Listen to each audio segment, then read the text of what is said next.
ድረስ እንቅልፍ አይወስደኝም። በቃ እንቅልፍ አይወስደኝም ማለት ነው። እና ያሁን ላይ የሰራሁበት አፈይቱ ሊላ የነበረኝ ንብረት አፈይቱ ሊላ ብቻ ኒካዬን አውርድልኝ በፍጹም አለ። እዛም እዚህ የምሰራባቸው ሰዎቹ ቫኬሽን መሄድ ፈለጉ። እናንተን ወደ ዩኬ አንቺ ኢጃዛ ቤት ከምትቀመጪ ወጪ ከምታወጪ እኛ የትኬት እንቻልሽ እና እናት አባትሽ ዘይረሽ ነ አሉኝ። በቃ አልሄድም አትመቼም በቃ የሆነ እንትን ሴል በቃ እሺ እናቴን እንኳን አይቻት ለመጣለው አልኩኝ። ሄድኩኝ ለእናቴ ብቻ ነገራት። ሄድኩኝ ስመጣ ሁሉም ያልተሳካልኝ መሰው ወይ ሄዳ መጣች ምናምን በቃ ከንፈር መምጠት ጀመሩ። እኔ ኦልሬዲ ማንንም ማስረዳት አይጠበቅብኝም። ዝም አልኳት ጸዳለን። ስለዚህ አይቼሽ እመለሳለሁ ብዬ ለእሷ ነገርኳት። ከዛም በሄድኩበት ኒካ ጠየቅኩ። ኒካ ስጠይቅ በቃ መጀመሪያ ያልተስማማው የኔ ቤተሰብ ነው። በቃ ለምን ምን ሆነሽ ነው እንዴ? ምን አግኝቶች ነው? ምን አጣመመች? እንደውም አባቴ የተናገረኝን ታዩ ምን ነው ገና አረብ ሀገር ሳትሄጂ የአረብ ሀገር ወንዶች ምናምን የሚል ቃል ተናገረ። ትዳርሽ የሚያስፈታሽ እንደዚህ የሚልሽ ምንሽ የአረብ ሀገር በቃ ቀምሰሹ መጣሽ ምናምን የሚል አማርኛ ሲናገረኝ በቃ የመጨረሻ በቃ ተስፋ አስቆረጡኝ። እዛም እንዴት አድርጌ ይህንን እንትን ብዬ ላውጣ በቃ ለራሴ ቀፈፈኝ። እንዴ የራሳቸው ጉዳይ አልፈልግም ምናምን አልኩኝ እና በመሀሉ በጣም እዛው እያለሁ አመመኝ እና ሐኪም ቤት ሄድኩኝ። መጀመሪያም ኢንፌክሽን ምናምን በጣም እታመም ነበር በጣም ማለት ነው። ዶክተሬ ጋር ሄድኩኝ። ወደ መሳለሚያ አካባቢ ነው ሄድኩኝ። አስረዳሁት ምናምን በቃ ኢንፌክሽን አለብሽ፣ በጣም ብዙ ሰውነትሽ ላይ ኢንፌክሽን አለብሽ። በነገራችን ላይ ውሃ አልጠጣም። ውሃ እንትን ቀዝቃዛ ውሃ ስጠጣ ለምን እንደሆነ አላውቅም በጣም ያመኛል። እንደውም በቃ በጣም ህመም የሚሉት አይደለም፣ በጣም ነው የሚያመኝ። ቀዝቃዛ ውሃ ስቲል እስካሁን መጠጣት አልችልም በባሪጌ ካልሆነ በስተቀር ማለት ነው። እና ሰውነትሽ ላይ ኢንፌክሽን አለ ውሃ የለም ምናምን ብለውኝ መድኃኒት ተሰጠኝ። ከዛም በኋላ መጣሁኝ። ኒካ ስጠይቅ መጀመሪያ ጥያቄ ለምን አሉ። ቤተሰብ ምናምን በቃ አልፈልገውም። አባቴ ነገርኩሽ እንደዚህ ነው አለ። ያው አረብ ሀገር ቀምሳ ስለመጣች በቃ እዚህ ያለውን ህይወት አትፈልገውም፣ ተዋት በቃ ምናምን በቃ እንደ መናቅ አደረገው። ለብራዘር የተወሰነ ነገርኩት፣ እንደዚህ ነው ምናምን አልኩት። የእሱን ቤተሰብ ምክንያቱም ያሳወቅኳቸው ነገር አሳውቄ እንደዚህ ነገር ካልተቀየረ እንደዚህ ነገር ካለ ያለምንም እንትን ቅድመ ሁኔታ ኒካዬን ያወርዳል። ይሄን ነው የምፈልገው አልኩኝ። የእሱም አባት ስነግራቸው ምን አደረገ ምናምን አሉኝ። ድጋሚ እንደዚህ አይነት ነገር ተከሰተ ወይ ይጠየቅ። ምክንያቱም አሳየሁት ቪዲዮዎቹ ምናምን ልኬየው ይሄን ያክል ቪዲዮ አለኝ፣ ይህን ያክል የተላላካቸው ፎቶዎች አሉ፣ የተላላካቸው ቴክስቶች አሉ፣ ስልክ ቁጥርህ አለ። ምክንያቱም ከልጅቷ ስትገናኝ የሚያሳይ ስልክ ቁጥር አለ። አባል ለመሆን ደግሞ የከፈልከው ብር አለ፣ በስምህ የተላከ ደረሰኝ አለ። የወሲብ አገናኝ ኤጀንሲ ውስጥ አባል ሲሆን አባል በመሆኑ አንድ ሴት ብቻ ነው የሚያገኘው ወይስ በተለያየ ጊዜ የተለያየ ሴት ይሰጡታል? ባላቅም ብቻ አባል ለመሆን ብር 1260 ብር ክፈል አሉት። ሪሲት ላክ ከፍሎ። ከዛም አባል ሆነ። ሴቶች ይደረድሩለታል። እሱ የሚፈልጋትን ሴት መልሶ እንትን ማያ ዲፈረንት ነው። ግን በ1200 ምናምን ከፍሎ አባል ሲሆን የሴቶች ፎቶ ይላክለትና አይቶ አንዷን ሴት ይመርጣል። ስለዚህ አንድ ሴት ነው የሚሰጠው ማለት ነው። ከዛም በቃ እንደዚህ ፎቶ እንትን አሳየሁት፣ ቪዲዮ አሳየሁት። ይህም ቪዲዮ ግልጽ ከማውጣው ቤተሰብ መጠቋቋሚያ ሰው መጠቋቋሚያ ከሚያደርግ እኔ ችግር የለም። አንዴ በቃ የእሷ አቅብታ ነበረ ባሏ እንደዚህ አደረገ ብባል ነው። አንተ ምናልባት ቤተሰቦችህን የእሱ አባትህ በጣም ጥሩ ቤተሰብ አለ፣ እናትህ ምስኪን ናት። ስለዚህ እኔ ለእናትህ ለአባትህ ላሳዩኝ ፍቅር ላሳዩኝ ክብር እኔ ይህን ነገር በአንተ የመጣ እንዲህ ነገር ላደርግ አልፈልግም፣ ኒካዬን አውርድ ምናምን አልኩኝ። በቃ ፈቃደኛ አልነበረ። በቃ ጥዬ መጣሁኝ በቃ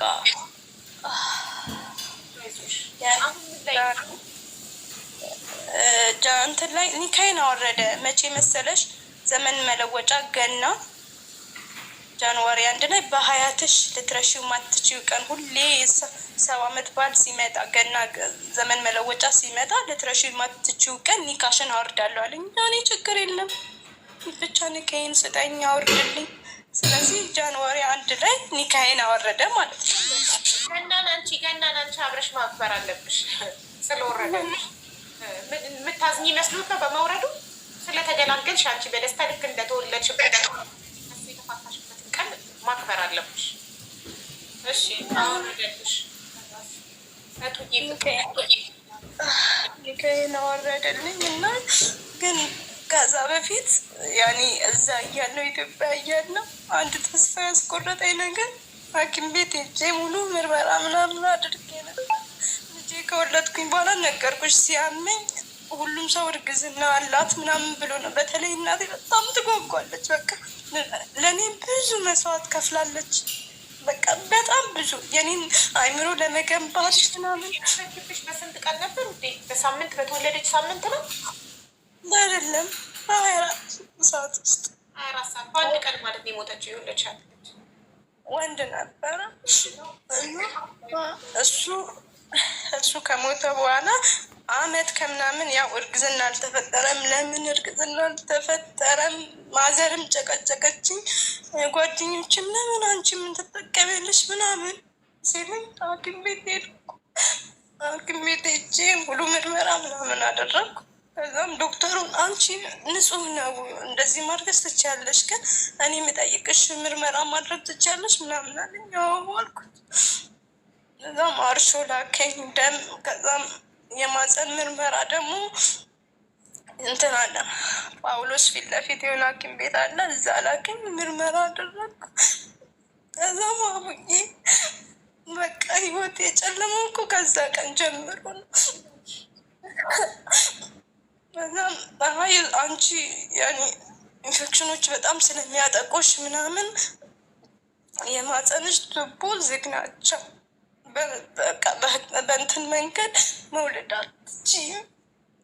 በቃ ካበሉ ነገር በላይ ደግሞ በቃ ሰበረኝ። ይህንን የውጤት ስቲል እስካሁን በቃ ማልቀስ አልፈልግም፣ ግን ጠዋት ስነሳ ፊቴን በመስታወት ሳየው በቃ እንበይን ማቆም አልቻልኩም። እዚህ ከመጣው ስራ መስራት አልቻልኩም። በቃ ሰዎቹ በጣም ጥሩ ስለሆኑ ነው እንጂ ምሰራው መስራት አልችልም። የሆነ ነገር ብጠየቅ የሆነ ነገር ነው የምመልሰው። የሆነ ነገር አምጪ ስባል የሆነ ነገር ነው ማመጣው። በቃ ስጠራ አጠገባቸው ሆኜ አልሰማም። ማልቀስ ግን እኮ አልፈልግም። በቃ ሳስበው በዛ ላይ 28 ዓመቴ ነው አሁን። በቃ ትልቅ ቦት ብዬ ተመኘው። ምን አለ ያንን ምርመራ ሳላደርግ በተስፋ ዝም ብዬ ሌላ ሰው በሀያቴ ይመጣል ሌላ ህይወት እኖራለሁ እያልኩኝ በተስፋ ብኖርስ፣ ያንን ምርመራ ባላደርግስ? ሁሌ በቃ ጥያቄ እንዴ አባቴም እንደዚህ ባልተብየውም እንደዚህ በቃ እኔ ያለ ተፈላጊነት ስሜት ተሰማኝ። በቃ እንደውም የሆነ ሰዓት በቃ ለምን አልገላገልም? ይህ ህይወት ምንድን ነው ለእኔ አልኩኝ። እዚህ የምሰራበት ቤት ፊኒሽንግ ያላለቅለት ቤት ነው እና ይህንን ኤሌክትሪክ ሊያዝና በቃ አልኩኝ። ግን ሳስበው እናቴ እንኳን ስታስታውሰኝ አላህ ይርሐምሽ አትለኝም? እንዴት ነው በቃ ምድር ላይ ቁጭ ብላ እንደ እሳት ማቃጥላት? በእኔ አስተዳደግ የተቃጠለች አባቴ ልትከላከልልኝ የማታደርገው ጥረት አልነበረም። እኔን አይምሮ ለመገንባት አንድ ቤት እየኖርን ስጦታ ከሌላ ሰው አድርጋ ታስመጣልኝ ነበረ። ከእናትሽ የተላከ ስጦታ ነው ተብሎ ይሰጠኝ ነበር። ያ ነገሯ መጣና ፊት ለፊቴ እንዴት አድርጌ ራሴን ላጥፋ? እንዴት አድርጌ ምንድን ነው የምትሆነው? በቃ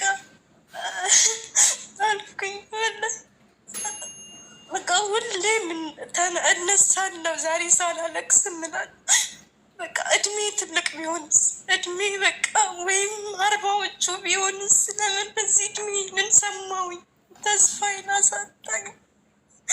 በቃ ወንድ ልጅ የሚባል ነገር በቃ አስጠላኝ። የባያቴ ለምን ምን አድርጋቸው ምን በድዬ? እኔ በፍላጎት አይደለም ዱኒያ ላይ የመጣሁት፣ እነሱ ፈልገው ነው ያመጡኝ። አባቴም እንደዛው ሲያየኝ እናድዳል። ለምን እንደሆነ እንጃ። ባል ተብዬው ለሰዎቹ ጥሩ ሆኖ ለሰዎቹ አዛኝ ሆኖ እንደሱ ማሻላ ተብሎ በሀያቴ ቁማር ተጫወተ። ደግሞ ሲፈታኝ እኔ የሰጠሁሽ ፍቅር ማንም አይሰጥሽም፣ ሁሌ የእግር እሳት ሆኜብሽ ትኖሪያለሽ አለኝ። የውሸት ፍቅር ስለሰጠኝ ማለት ነው። በቃ ግራ ገባኝ ወላሂ። እንደው ወላሂ ምን የምሰግደው የሚቀራው ነገር በቃ ምንም እንትን መፍትሄ ያመጣልኝም እስከ ማለት። ምክንያቱም የሆነ ነገር ሳስብ ራስን ማጥፋት ሳስብ ያ ነገር ነው በቃ የሚያስጨንቀኝ። አላህ ይርሐምሽ አልባልም። እንደውም የት ሄጄ ልንወጣት ማታ ማታ ስተኛ ሞትን ተመኝቼ ያረቢ የሰራሁት ወንጀል አፉ በለኝ። ግን ጠዋት አታንጋው በቃ ውሰደኝ አንተ ጋር። ግን ጠዋት ሲነጋ ደግሞ እዚህ ተኝቼ ራሴን ሳገኝ በጣም በቃ ልነግርሽ ከምችለው በላይ ድፋቴ ውስጥ ነኝ። ራሴን እንዴት እንደምጠላው፣ ራሴን በመስታወት ማየት እንዴት እንደምጠላው፣ ወላሂ እንዴት እንደምጠላው። ከዛም በቃ በእንደዚህም ህይወቴ ጥሩ የሚኖሩ ባልና ሚስቶች መጣላት እስከ መፋታት ደረጃ ደረሱ። በቃ አሁን በቃ ህይወታቸው ተመሰቃቀል። እግሬ ነው እንዲ ያልኩኝ ወላሂ። ምክንያቱም መጀመሪያ በፍቅር ይኖሩ የሚሰራባቸው ሰዎች በቃ አሁን ሁሌ ጥል ነው። ሁሌ ከታች ነይ ሲሉ ሰውነት በቃ የሆነ ነገር ንስር ያደርገኛል። እግሬ ነው እንዲ ይህን ሸይጣን ያመጣባቸው እግሬ ነው። የኔ እግር እኮ በቃ የኔ እድል የሰው ትዳር እንኳን ያባላል። ለምን አላህ አትወስደኝም በሰላም እንደፈጠርከኝ አንተ ነፍስያ ይበጅህ ውሰደው ያ አላህ እላለሁ። ግን ጠዋት ጠዋት ስነቃ ደግሞ በቃ መልሽ ሌላ ስቃይ፣ መልሽ ሌላ ስቃይ፣ በቃ የማያልቅ ስቃይ ማለት ነው። እና በቃ እንጃ ግራ ገባኝ። ላይ ጸብም ራስሽን ተወቅሻለሽ ማለት ነው። እኔ ምክንያት እኔ ይደላል ነው እዚህ ቤት ከመጣሁ ጀምሮ በጣም የሚሰማኝ ሀቡም ደርሳ ነው። መጀመሪያ ስመጣ ፍቅራቸው ሲያስቀና ወላሂ ፍቅራቸው በጣም ያስቀና ነበረ ምናምን።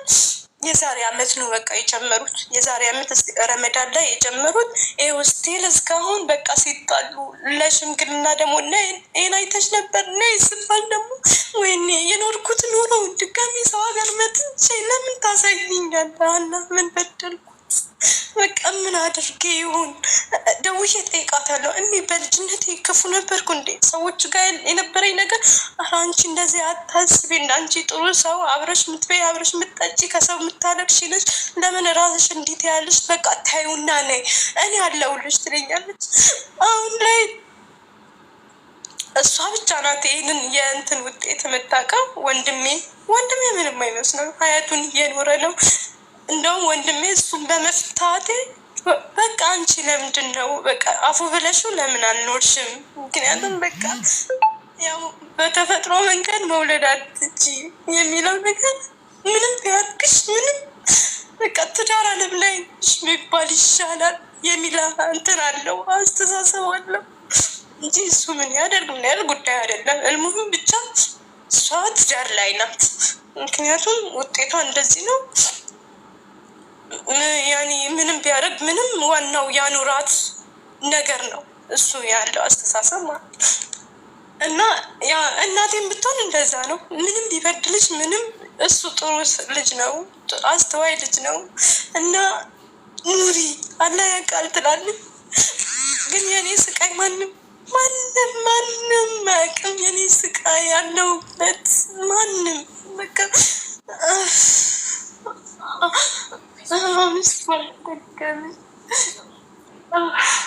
አሁን ስንት ጊዜ ሆነሽ ወደ አረብ ሀገር ከመጣሽ?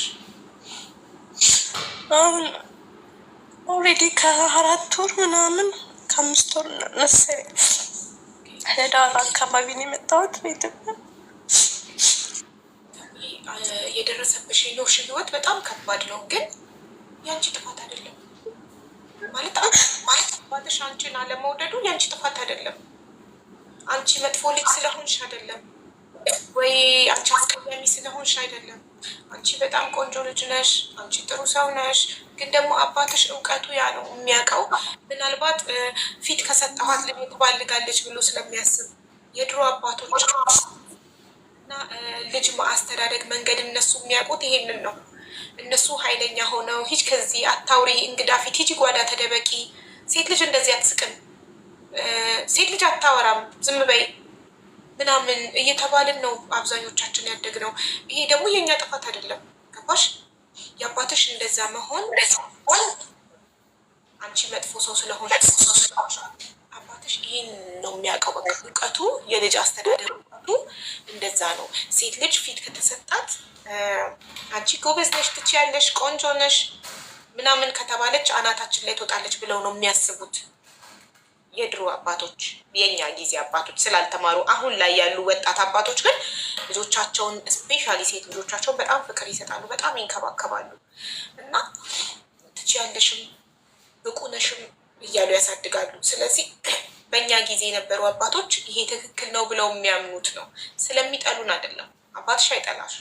ቢጠላሽ እንደተወለድሽ አውጥቶ ይጥልሽ ነበር። አይጠላሽም፣ ይወድሻል። ግን እውቀቱ የእሱ እውቀት እንደዚህ ነው። በቃ ሴት ልጅ እንዲህ ነው ማደግ ያለባት ብሎ ነው የሚያምነው። እውቀቱ ሰው የሚያውቀውን ነው የሚያደርገው። እዚህ ስር ያለውን የሚያውቀውን ያቅሙን ነው የሰው ልጅ የሚያደርገው። እና የአባትሽ የእውቀት መጠን የሚያውቀው ያንን ስለሆነ ነው እንጂ ስለሚጠላሽ አይደለም። አንቺ በጣም ቆንጆ ልጅ ነሽ፣ አንቺ በጣም ጎበዝ ልጅ ነሽ፣ አንቺ ትችያለሽ ሁሉንም። ይሄንን ግን ካደግሽ በኋላ አንቺ ለራስሽ መንገር አለብሽ። ከማንም ምንም ሳትጠብቂ፣ ማንም እንዲረዳሽ ከማንም ምንም ሳትጠብቂ፣ አንቺ ለራስሽ ብቁ ነሽ። አንቺ ሙሉ ሴት ነሽ፣ ሙሉ አካል አለሽ፣ ጤነኛ ነሽ፣ ሰርተሽ ትበያለሽ። ሰርተሽ ራስሽን ማስተዳደር የምትችይ ሰው ነሽ።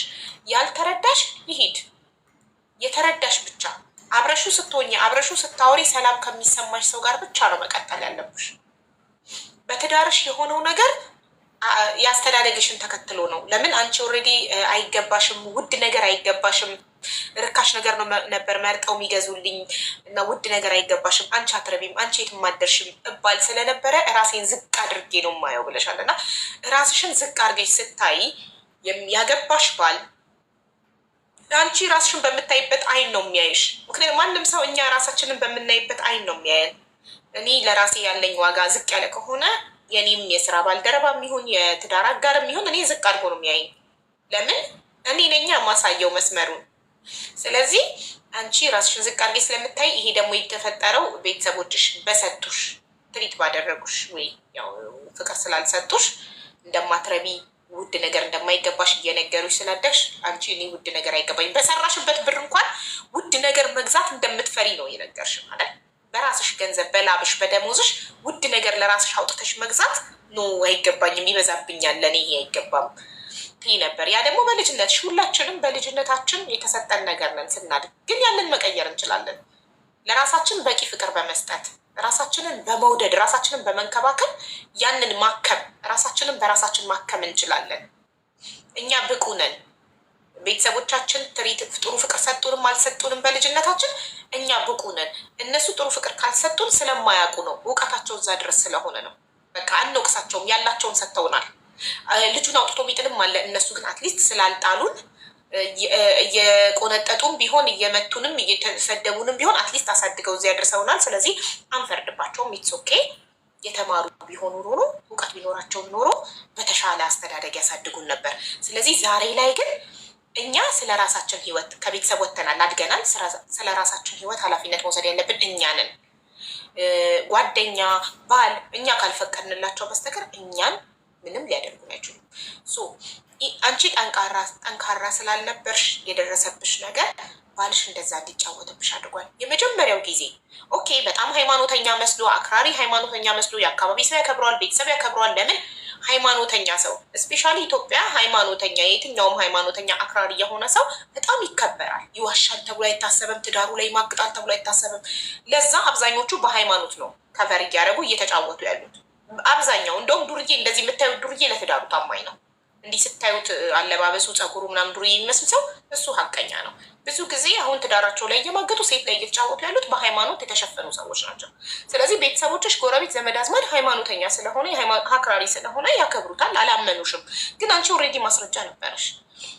ይቅርታ እንድታደርጊለት ሲያስገድዱሽ ኦልሬዲ ልቅ ነገር እያደረገ ከሴቶች ጋር ያንንም ማስረጃ አግኝተሽ ይቅርታ እንድታደርጊ ሲያስገድዱሽ ቤቱን ጥለሽ መውጣት ትችይ ነበር። ወጥተሽ አረብ ሀገር ሄደሽ ሰርተሽ ህይወትሽ መቀየር ትችይ ነበር። ግን ጠንካራ አልነበርሽ።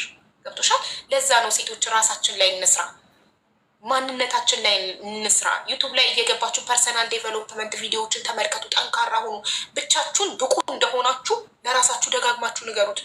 እንደዚህ አይነት ነገር ሲደረግባችሁ ማለት ነው ጥላችሁ መውጣት እንድትችሉ።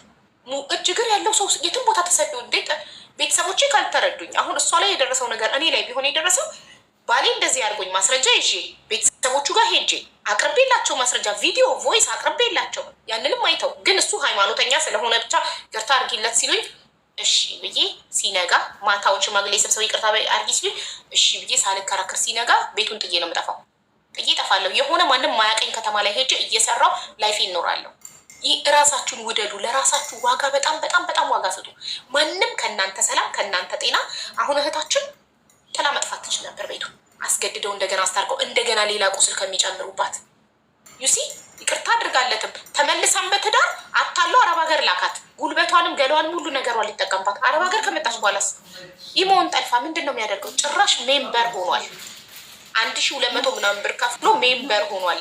የምን የወሲብ ኤጀንሲ ከተለያየ ሴቶች ጋር ነው የሚተኛው ማለት ነው። ኢማጅን ባለትዳር ሆኖ እንደዚህ አይነት ሴስ ያለባቸው ሰዎች በሽታ ነው። እሱ ላይም አንፈርድም ብለን በሽታ ነው፣ መታከም አለበት በስነስርዓት የሆነ ተቋም ገብቶ ይሄ ሱሱ የሴስ ሱሱ እንዲለቀው ሕክምና አለ። ያንን ሕክምና መውሰድ መታከምና መዳን አለበት። ተይዞ ነው እሱ በሽታ ነው እንጂ ጤነኛ ሰው አቡ ወስጄው ነበር እኮ ሄደን ነበር እኮ የ2 ወር ኮርስ ውሰዱ ስነ ልቦና ያማክር። እንደዚህ አይነት አንዳንድ ሰዎች ላይ ያጋጥማል። ሱስ ይሆናል። እሱ አለመጠጣቱ የሆነ አለመቃሙ ምናምን ይሄ ነገር ሱስ ሆኖበታል እንደዛኛው ነገር። ስለዚህ ኮርስ ውሰዱ። ቆይ አልገባኝ። ልክ እንደ ጫት እንደ መጠጥ ይሄ የወሲብም ሱስ ሆኖበት ነው ማለት ነው። የወሲብ ፊልም ማየትና የተለያዩ ሴቶች ሱስ ሆኖበት ነው እና የምክር አገልግሎት ያስፈልገዋል። የስነ ልቦና ማማከር ብሎ ጓደኛው የሚያውቀው ዶክተር ጋር ወሰደን። እየወሰደ ግን ያደርጋል እኮ እየወሰደ ምክሩ ቀን ቀን ይሄዳል። የተወሰነ ሰዓት የምክር አገልግሎት ምናምን ይሰጠናል። እንደዚህ ነው እንዲህ ነው በሚሰማ ስሜት ምናምን እንደውም በቃ ብዙ ነገር ይነግሩታል። ግን ኦልሬዲ በቃ እሱ በሱ ቤት ሰውን ማታለሉ ወይም ደግሞ የሆነ ነገር ማድረጉ ነው መሰለኝ። ሰምቶ ይመጣል። ሰምቶት ግን መጥቶ ማታ መስታ አይቀርም ቻት ሳያደርግ አይተኛም። የማይገባኝ ነገር ብዙ ጊዜ እንደዚህ አይነት ነገር ራሳቸውን በራሳቸው የሚያረኩ ባሎች፣ የብልግና ፊልም የሚያዩ፣ የሴት ራቁት ፎቶ የሚላላኩ ምናምን ብዙ ጊዜ ብቻቸውን ጊዜ የሚያሳልፉ ናቸው። ስራ የሚውል ከሆነ ማታ ቤት ሲመጣ ሚስቱ ቤት አለሽ፣ ስራ ቦታው ብቻውን ነው የሚውለው። በምን ሰዓቱ ነው የብልግና ፊልም የሚያየውስ? እንደዚህ አይነት ነገር የሚያደርገው በምን ሰዓቱ ነው ማለት ነው? እሱ ሌሊት ነው የሚወጣው። እሱ ሌሊት ሲወጣ ግን መደብ አለ ይሸጣል። ልብሶች ያመረትናቸው ልብሶች ወስዶ ነው የሚሸጠው። ሲመለስ ጣቃ አምጥቶ ቆርጦ ነው የሚወጣው። እኔ ኮንትሮል ማድረገው እዛ የሚሰሩ ሰዎች አሉ። እኔም የራሴ ማሽን አለ ቁጭ ምልበት። እሱ ያኔ ሱቅ የሰጣቸው ሰዎች ገንዘብ መሰብሰብ ምናምን በዛ ፓርት ነው ይመስለኛል የሚሄደው። ምክንያቱም ጠዋት የሚሸጠው እንትን ነው ታይዋን ስለሚሸጥ ሽያጭ ላይ ነው የሚያሳልፈው። ከዛም ሲመጣ ጣቃምጥቶ ይቆርጣል፣ ይወጣል። የሚወጣው ግን ለመሰብሰብ ነው። ዱቤ የሰጣቸው ሰዎችን ገንዘብ ለመሰብሰብ ነው። በምን ሁኔታ ክፍተት አግኝቶ እንደሚጠቀም ስቲል እስካሁን ድረስ ለራሴ ምክንያቱም አልገባኝም። አንዳንዴ ኦልሬዲ በጣም ብዙ ሰዎች ይናጋለሁ በእንደዚህ አይነት መንገድ ትዳራቸው የፈረሰ ለምን ወይ አንድ ጓደኛው ያሳየውና ያንን ያይና ከዛ ብቻውን ሲሆን ማየት ይጀምርና ራሱን በራሱ ማርካት፣ ከሴቶች ጋር በቪዲዮ ኮል ብልግና ማድረግ ምናምን ይጀምርና ያሱ ሲሆንበትና ከሚስቱ ጋር ማድረግ አዲክትድ ሆኗል። እሱን በቃ አንዴ እኮ ታገላገልኩት፣ ግን በቃ ግን ማዕከል ሕክምና ለሁለት ወር ሕክምና ምክንያቱም እኔ አንዴ በቃ እንትን ብያለሁ። ቢያንስ እንኳን ትዳር አለም ላይ ባንቆይ ኖርማል ለራሱ ህይወቱም ለምኑ እታገሳለሁ። 2 ወር እንኳን 2 አመት ምናምን ታገስኩ አይደል? በእንደዚህ አይነት ሁኔታ የዛ ትዕግስት የ2 ወር ምንም አይከብደኝም። ምክንያቱም ህይወቴ ከዛም ሳንጋባ በፊት እስከ 3-4 አመት ዝም ብለን በጓደኝነት ዝም ብለን እንትን አካባቢ እየሰራን እናወራ እንነጋገር ነበረ። ምክንያቱም ይሄ 2 ወር ለእኔ ትልቅ አይደለም ብዬ ነበረ ጀስት ያሰብኩት። ምክንያቱም ይቀየራል፣ ነገ ከነገ ወዲያ እንደማልቀጥል አውቃለሁ። ምክንያቱም ይህን ነገር ከተፈጠረ በኋላ ነው ፓስፖርት ያለበት የፈለኩት እንጂ እዚህ ሀገር የመምጣት እቅድም ሀሳብም አልነበረኝም። ስላልነበረኝ ይህ ነገር በተፈጠረው ከነሱ ጋር ከቤተሰቦቹ ጋር አፋፍ ተባብለን በመጣንበት ቅስፈት ነው እኔ ፓስፖርቴን አንስቼ ለሰው የሰጠውኝ አስጨርሱልኝ ያልኩት ማለት ነው። ግን የ2 ወር ምንም ማለት አይደለም። እሱ ከዳነ ችግር የለውም። አላህ ቢያደርገው እኮ አላህ ባይወስድብኝ የልጁ እናት ነበርኩኝ። ስለዚህ የ2 ወር አይከብደኝም ብዬ ሐኪም ቤት ድረስ ሄጃለሁ ከሱ ጋር። ግን መለወጥ አልፈልግም። ራሱን ያሳመነው መለወጥ ቢፈልግ በጣም ብዙ ቻንሶች ነበሩት። ብዙ በቃ ያንን ነገር ያወቀ 2 ጓደኛሞች አሉ ያሳወቅኳቸው። እነዛ በጣም ብዙ ትሪት አድርገውታል። ብዙ ሃይማኖት ቦታ እንዲሄድ አድርገውታል። እሱ መለወጥ አልፈለግም። እሱ ከዛ ውስጥ መውጣት አልፈለግም። አንዳንዴ በቃ የሰው ፍላጎት ሲጨመርበት ነው የሆነ ነገር ውጤት የሚያመጣው። የእሱ ፍላጎት አልነበረም ሐኪም ቤት መሄድ ምናምን፣ በሰው ግዴታ ነበረ የሄደው። በሰው ሲጀመር አንድ ሰው እሱ ለመዳን ካልፈለገ በፍጹም ሊድን አይችልም። መጀመሪያ በሽተኛው መዳን መፈለግ አለበት። ይሄ ደግሞ መጥፎ ሱስ ነው። እንኳን አንቺን ፈጣሪ ከዚህ ህይወት ገላገለሽ። አንቺ ጥረሽለታል፣ ሞክረሽለታል። አሁን ግን ወደ አንቺ ህይወት ስንመለስ እንደነገርኩሽ ነምበር 1 ራስሽን ውደጂ። ማንም ሲቀር ይቀራል። ሁሉን ነገር ረስተሽ የአባትሽን ኃይለኝነት አባቴ አይወደኝም የሚለውን ሀሳብ አውጥተሽ አባትሽ ይወድሻል። ግን አባትሽ ይሄ ነው ባህሪው። አባትሽ እውቀቱ የልጅ አስተዳደገ እውቀቱ ያ ነው እንጂ አይጠላሽም። እንደነገርኩሽ ቢጠላሽ አንደኛ ቢጠላሽ አይወልድሽም፣ እናትሽን እንድታስወርድ ይነግራታል። ሁለተኛ ወልዶም አያሳድግሽም፣ አውጥቶ ይጠልሽ ነበር እንደተወለድሽ። ስለዚህ አባትሽ ይወድሻል። ግን የአባትሽ ባህሪ ኃይለኛ ነው፣ እንደዚህ ነው፣ እውቀቱ እዚህ ድረስ ነው። አብዛኛው አባቶች የኛ ዘመን አባቶች አብዛኛው እንደዛ ናቸው። ስለዚህ ይሄ ያንቺ ጥፋት አይደለም። እሺ አንቺ በጣም የምትወደጂ ልጅ ነሽ፣ ቆንጆ ነሽ፣ ሴት ነሽ፣ ወጣት ነሽ።